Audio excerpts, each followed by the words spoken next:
छोटे से गांव में राजा नाम का एक गरीब और अनाथ लड़का रहता था। बचपन में ही उसके माता पिता का निधन हो गया था और वह अपने चाचा चाची के पास रहने लगा। लेकिन उसके चाचा चाची उसे हमेशा ताने देते और अपमान करते। चाचा कहते, तू हमारे घर पर बोझ है, ना कोई काम का ना पढ़ाई में अच्छा। राजा के लिए यह समय बेहद कठिन था। उसके दोस्त स्कूल जाते थे और वह दूसरों के खेतों में काम करके या मवेशियों की देखभाल करके अपना पेट भरता था।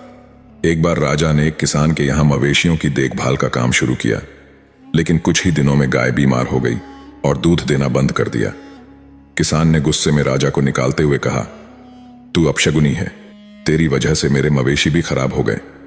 राजा ने फिर गांव के ढाबे पर काम करना शुरू किया। वहां वह झूठे बर्तन धोता और बदले में 2 रोटी मिलती। लेकिन कुछ ही दिनों में ढाबे का मालिक भी उसे निकाल देता है और कहता है कि तू बहुत सुस्त है, मेरे ढाबे पर काम करने लायक नहीं।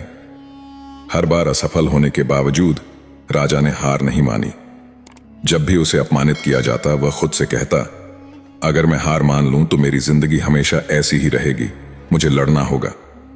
एक रात जब राजा भूखा प्यासा गांव के तालाब के पास बैठा था, उसने आसमान में एक चमकता तारा देखा। उसे लगा जैसे यह तारा उसे संकेत दे रहा हो। उसने खुद से वादा किया, मैं अपनी किस्मत खुद बनाऊंगा, मैं अपनी जिंदगी में एक दिन बड़ा काम करूंगा। अगले दिन राजा ने गांव छोड़कर शहर जाने का फैसला किया। वह पैदल ही शहर की ओर निकल पड़ा। भूखा प्यासा, थका हारा, वह एक निर्माण स्थल के पास पहुंचा। वहां के ठेकेदार ने उसे देखा और कहा, काम करना चाहते हो? राजा ने बिना सोचे समझे हां कह दिया। ठेकेदार ने राजा को ईंटें ढोने का काम दिया। काम कठिन था, लेकिन राजा ने बिना शिकायत किए मेहनत शुरू कर दी। वहां काम करते हुए उसने देखा कि मजदूर अपनी किस्मत को कोसते रहते हैं। लेकिन राजा ने सोचा, अगर मैं इस काम को समझूंगा और मेहनत करूंगा तो एक दिन मुझे मौका जरूर मिलेगा। वह खाली समय में काम को ध्यान से देखता और ठेकेदार से सवाल पूछता। उसने धीरे धीरे निर्माण के हर पहलू को समझना शुरू कर दिया। एक दिन जब ठेकेदार ने उसे बड़ी जिम्मेदारी देने से मना किया, राजा ने कहा, मुझे एक बार मौका दीजिए, अगर मैं असफल हो गया तो मुझे हटा दीजिए। ठेकेदार ने अनमने मन से हामी भरी और राजा ने अपनी मेहनत से सबको चौंका दिया।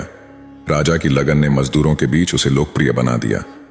सभी उसे पसंद करने लगे और उसकी इज्जत करने लगे। कुछ समय बाद मजदूरों ने मिलकर राजा को अपना नेता चुन लिया। नेता बनने के बाद राजा ने मजदूरों के लिए बेहतर परिस्थितियां बनाई और ठेकेदार से निर्माण के हर पहलू को सीखना शुरू किया। उसने पैसे बचाए और छोटी मोटी जिम्मेदारियां लेना शुरू किया। कई सालों की मेहनत के बाद राजा ने खुद का एक छोटा ठेकेदार व्यवसाय शुरू किया। धीरे धीरे उसकी मेहनत रंग लाई और बड़े बड़े बिल्डर उसके पास काम देने आने लगे। एक समय ऐसा आया जब राजा ने अपने नाम से एक बड़ी इमारत बनवाई।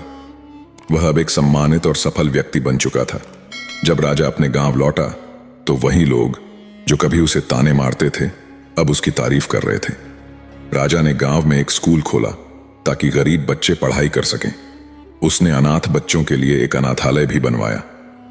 राजा की जिद और मेहनत ने उसे यह सिखाया था कि सफलता कोई रातों रात मिलने वाली चीज नहीं है। यह धैर्य, मेहनत और सीखने की लगन से मिलती है।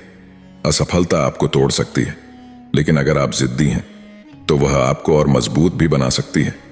राजा ने साबित कर दिया कि असफलताओं से घबराने के बजाय उनसे सीखकर आगे बढ़ने वाला ही असली विजेता होता है। और इसी तरह राजा ने अपनी जिद और मेहनत से अपनी सफलता का रास्ता खुद बनाया। दोस्तों, आशा है कि आपको राजा की संघर्षपूर्ण यात्रा और उसकी सफलता की कहानी पसंद आई होगी। यह कहानी हमें यह सिखाती है कि कठिनाइयां चाहे जितनी भी हों, अगर हम कड़ी मेहनत और दृढ़ इच्छा शक्ति के साथ अपनी राह पर चलते रहें तो सफलता हमें जरूर मिलेगी। दोस्तों, अगर आपको यह कहानी प्रेरणादायक लगी हो तो कृपया इसे लाइक करें, शेयर करें और कमेंट में अपने विचार बताएं। साथ ही हमारे YouTube channel truth of life को सब्सक्राइब करें ताकि आप ऐसी और भी प्रेरणादायक कहानियां और वीडियो देख सकें। धन्यवाद।